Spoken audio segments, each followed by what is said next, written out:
The words hit me before the meaning did.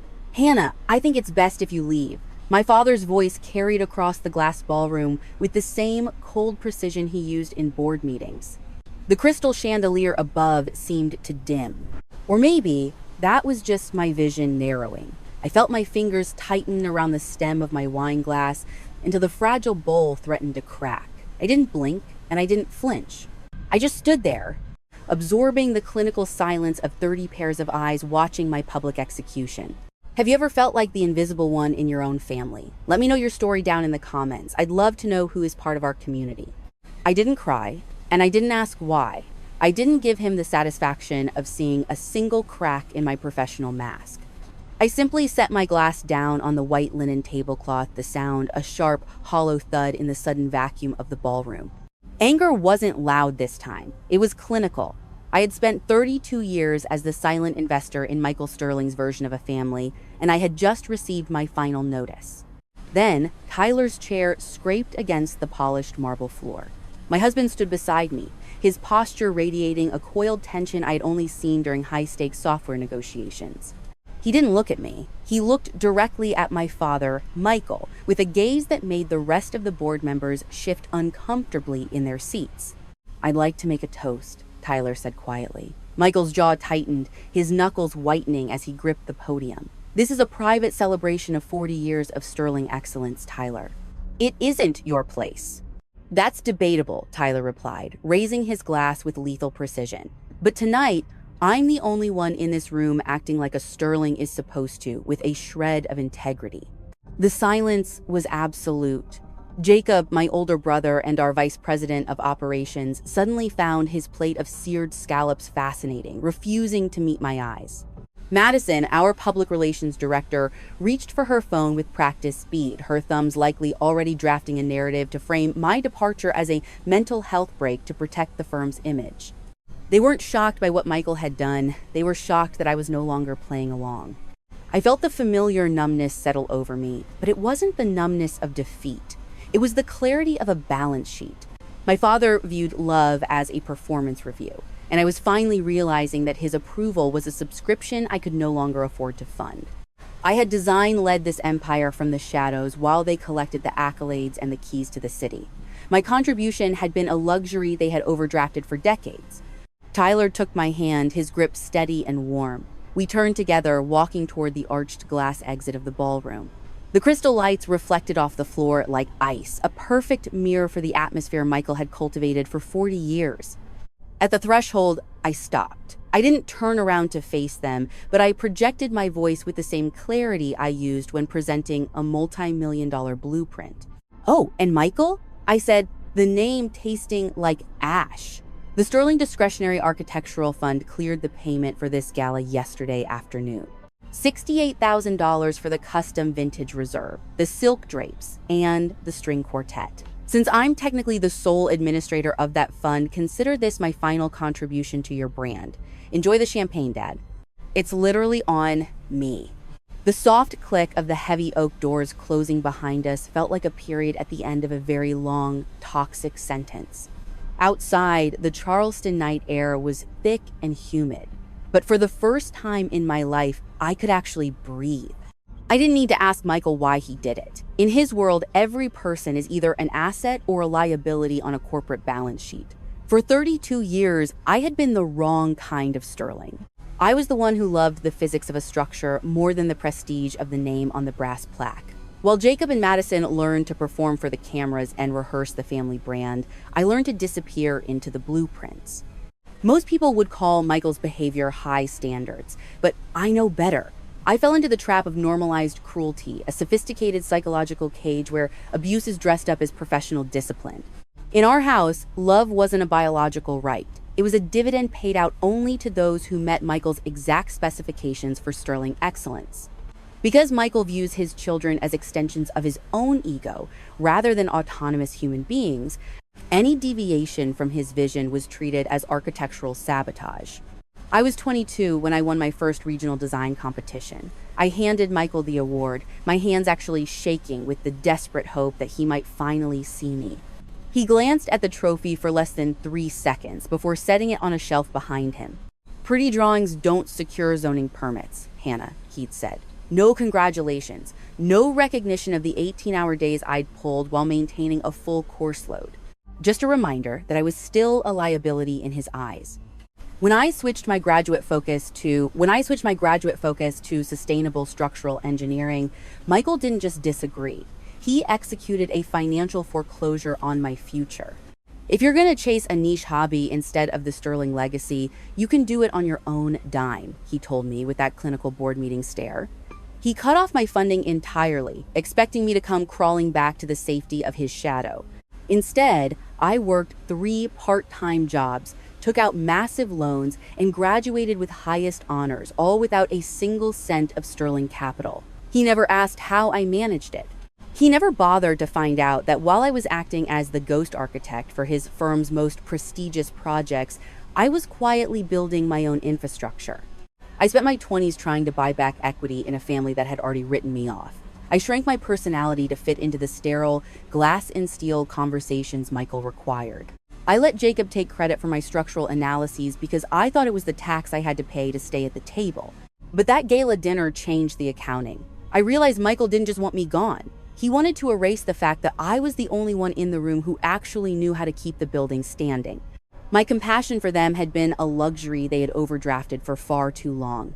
As Tyler and I drove away from the Sterling estate, I rubbed my eyes, trying to find a trace of regret.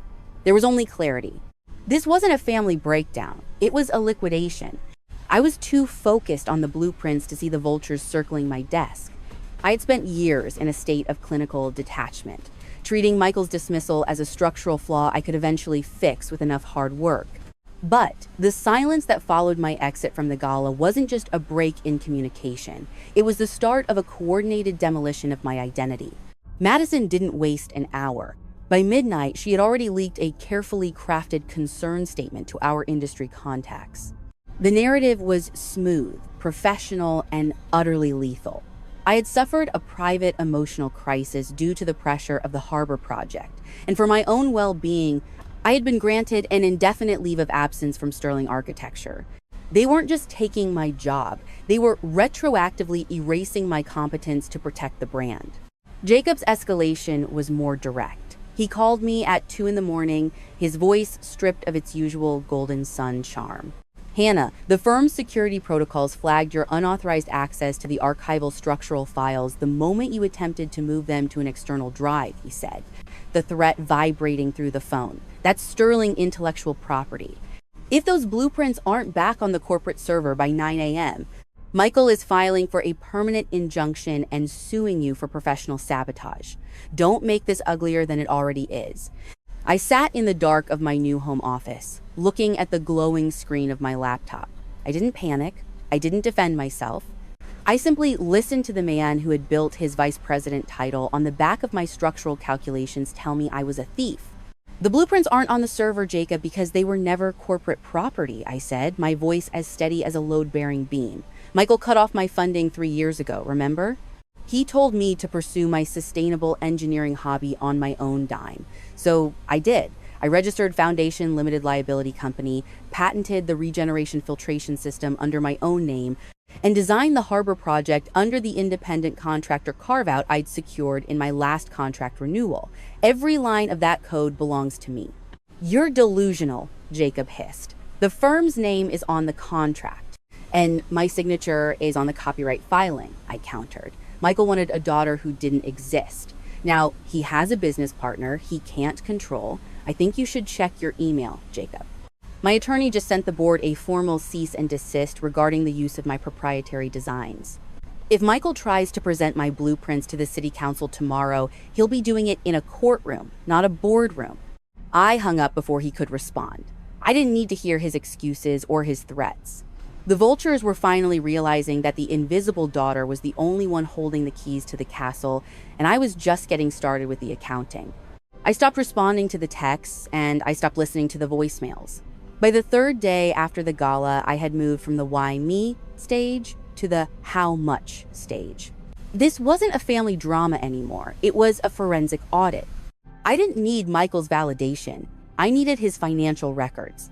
I met Marcus in his office downtown, a space made of mahogany and cold, hard facts.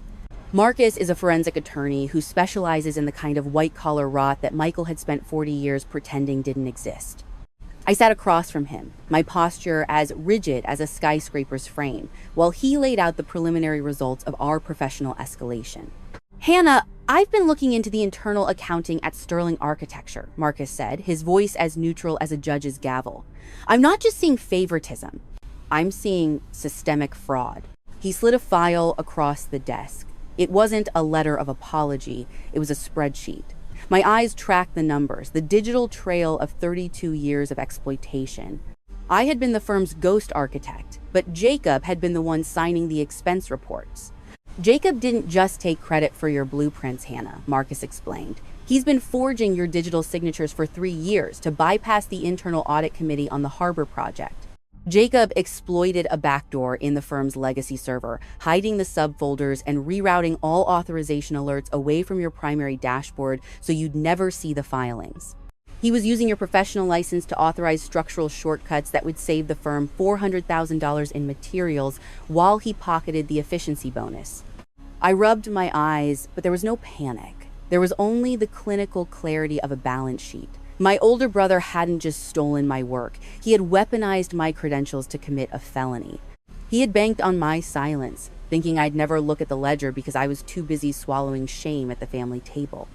"My compassion for them was a luxury they've officially exhausted," I said quietly. "I'm not a daughter today, Marcus. I'm a creditor. What's our next move?" "We don't defend," Marcus replied with a thin, sharp smile. "We prosecute. I've already flagged the forged signatures for the state licensing board and filed a formal identity theft report to protect your professional seal. But there's something else, something involving your mother's estate that doesn't add up." I didn't ask if Michael knew. I already knew Michael's ego wouldn't allow for ignorance, only for calculated convenience. This wasn't about a missed birthday or a seat at a wedding anymore. This was about the fact that I had been the silent investor in their empire, and I was finally calling in the debt. As I walked out of Marcus's office, my phone vibrated in my pocket. It was a text from Michael. "Your silence is damaging the firm. Come home and sign the release, or we will escalate this professionally." I didn't reply. I went back to my laptop at Foundation Limited Liability Company and started clicking send on a different kind of notification. Inside, the screen glowed with the only sunrise I cared about anymore, the kind made of facts, numbers, and quiet retribution. Marcus leaned back, the mahogany chair creaking in a way that sounded like a final judgment. He didn't look at me with pity. He looked at me like an actuary, totaling up the cost of a catastrophic fire. "Hannah, the shortcuts Jacob took were just the entry point," he said, his voice dropping into a register that signaled the end of the negotiation. "I followed the flow of your mother's legacy trust, the one that was supposed to vest on your 30th birthday. I didn't blink, and I didn't let my heart rate spike. I just watched the ink on the paper, treating it like a structural flaw in a high-rise. Tell me the bottom line, Marcus." $1,800,000, he replied. "Between the ages of 28 and 31, while you were acting as the ghost architect for Michael's empire, he and Madison were systematically draining your inheritance. They used a falsified power of attorney and colluded with a corrupt trustee at the bank to transfer the funds into an offshore shell company registered in Madison's name. They didn't just overlook you, they looted you. They bankrupted my loyalty the moment they touched my mother's trust." I said, my voice cutting through the clinical air of the office with a razor edge. "They didn't think I'd ever look at the ledger. They thought I was too busy begging for a seat at their table to notice they were stealing the chair from under me." "Exactly," Marcus said, leaning back. "Michael thinks he still has leverage because of the harbor project. He believes if he can force you to sign over the structural files, the firm can secure the city council contract and bury the audit."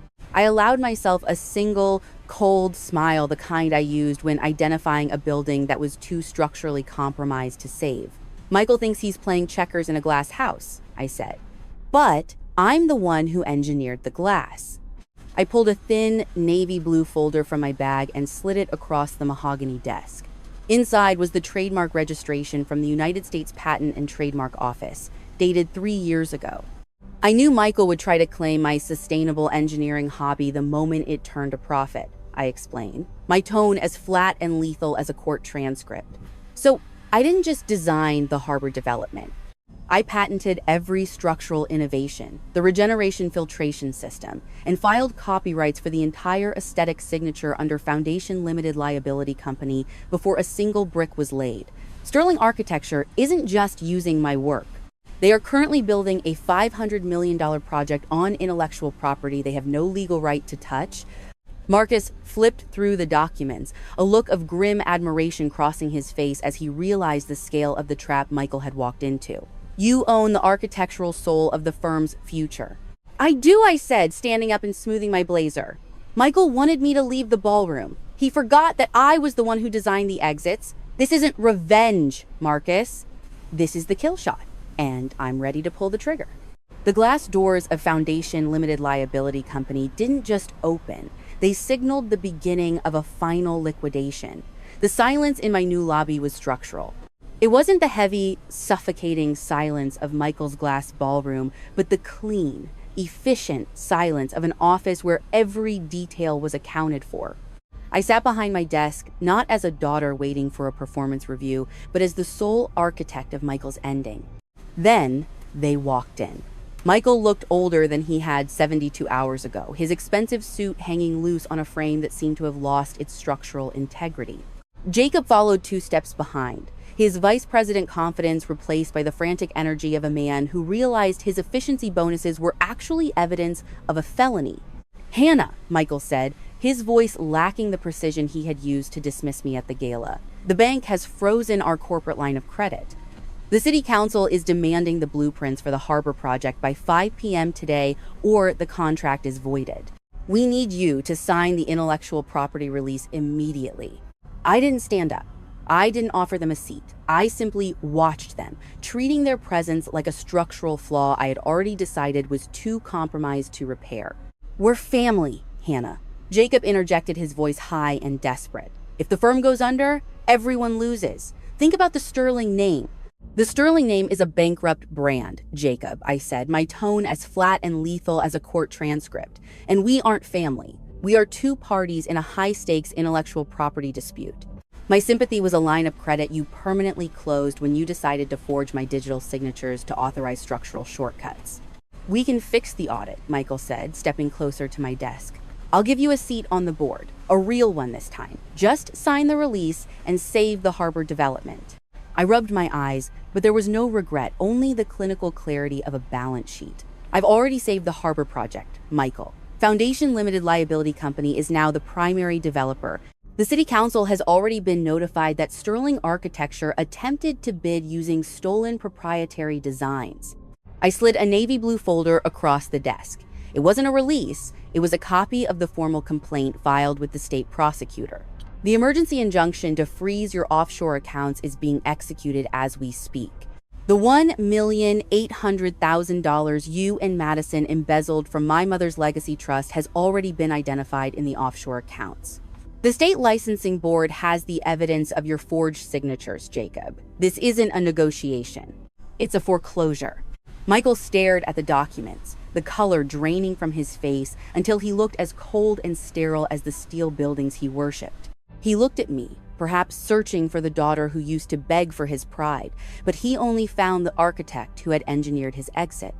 I stood up slowly, the movement clinical and decisive. I looked my father in the eye, repeating the words that had echoed in my head since the night of the gala. The crystal chandeliers aren't dimming this time, Michael, I said quietly. I think it's best if you leave now. I didn't watch them walk out. I turned to my window, looking at the Charleston skyline, finally realizing that I didn't need a seat at their table because I had built the entire building. 1 year after the collapse of the Sterling Empire, I stood in the nursery of our new home, watching the spring rain tap against the window. It wasn't the cold, clinical glass of my father's boardroom, but a glass that felt warm and protective. My daughter, Grace June, was 6 weeks old. I named her June for new beginnings, and Grace for the resilience of a life built without a safety net. She already had Tyler's steady gaze, and a grip that wouldn't let go of whatever she had taken hold of. Our living room was full of chosen family, Tyler's parents, my colleagues from Foundation Limited Liability Company, and friends who showed up without conditions. There were string lights glowing against the walls and a cake that simply said, "Welcome, Grace." No speeches about 40 years of excellence, no performance reviews disguised as toasts. Just people who loved without requiring a seat at a table that was never meant for them. Later that night, I found a letter by the door. There was no return address, but I recognized the handwriting my father's. I held it for a long moment, feeling the weight of the paper. Then I placed it unopened in the back of a drawer. It wasn't an act of bitterness. I had already said everything I needed to say in my designs and my success. I didn't need his words anymore because they no longer shaped me. Michael Sterling was just a character in my origin story now, the obstacle that taught me how strong I really was.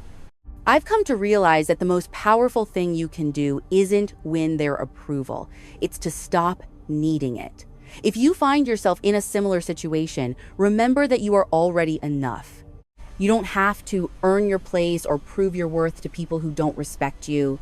To every daughter who ever wondered if she was the problem, let me tell you what I learned. The people who matter will see you without you having to prove yourself. Forgiveness isn't always for the other person. Sometimes it's the only way to set yourself free from a legacy that was never yours to carry. The best revenge isn't making them sorry. It's making them irrelevant while you build something beautiful they can't touch. If this story reminded you of your own strength, hit the like button and share it with someone who needs to hear that they are already enough. Don't forget to subscribe for more stories of justice and truth.